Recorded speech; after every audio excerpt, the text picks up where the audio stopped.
Hello guys, কেমন আছেন সবাই? আশা করি সবাই খুব ভালো আছেন। আজকের ভিডিওটিতে আপনাদেরকে দেখাবো কি করে আপনারা অ্যামাজন অ্যাডভার্টাইজে পেমেন্ট মেথড অ্যাড করবেন। তো আমরা অ্যামাজন অ্যাডভার্টাইজের ড্যাশবোর্ড এসে বিলিং অ্যান্ড পেমেন্টে যাব। এখান থেকে দেখতে পাচ্ছেন পেমেন্ট সেটিংস। তো আমরা এখানে ক্লিক করব। তো দেন এখানে এসে কন্টিনিউতে ক্লিক করতে হবে।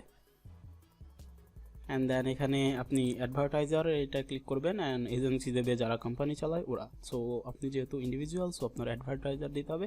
And then advertiser name and then address line 1 and এখানে আপনার village name and post office name দেবেন and then address line 2 তে আপনার থানা and PO and PS, that's it. okay, and then তারপর আসতেছে জিপ কোড। তো আপনার পোস্টাল কোডটা দিবেন এখানে।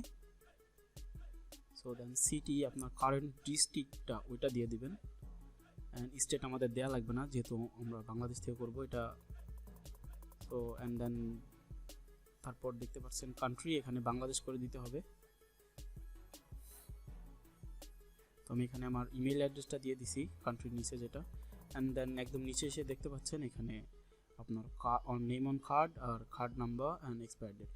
সো নেম অন কার্ডটা অবশ্যই আপনার কার্ডে যে নেমটা উল্লেখ করা আছে সেই নাম অনুযায়ী এবং স্পেলিং যেন ভুল না হয় সেভাবে দিবেন। সো দেন কার্ড নাম্বার, এখানে কার্ড নাম্বারটা আপনার যে কয়টা নাম্বার থাকে সেগুলো দিবেন and expire date and add to account. So এটা দেওয়ার পর দেখতে পাচ্ছেন এখানে আপনার যে অ্যাড্রেসটা দিলেন সেটা এখানে শো করবে। সম্পূর্ণ দেখে নেবেন একটু, দেন ইউজ দিস অ্যাড্রেসে ক্লিক করবেন। ওকে, অ্যান্ড এখানে আপনারা দেখতে পাচ্ছেন আপনার কার্ডটা অ্যাড হয়ে গেছে। আমার মাস্টার কার্ড, আপনার মাস্টার কার্ডের লাস্টে 4 ডিজিট দেখাবে, that's it. And save payment মেথডে ক্লিক করার পর উপরে একটা কনফার্মেশন মেসেজ দেখতে পারবেন। So that's it guys, thank you so much for watching and good by.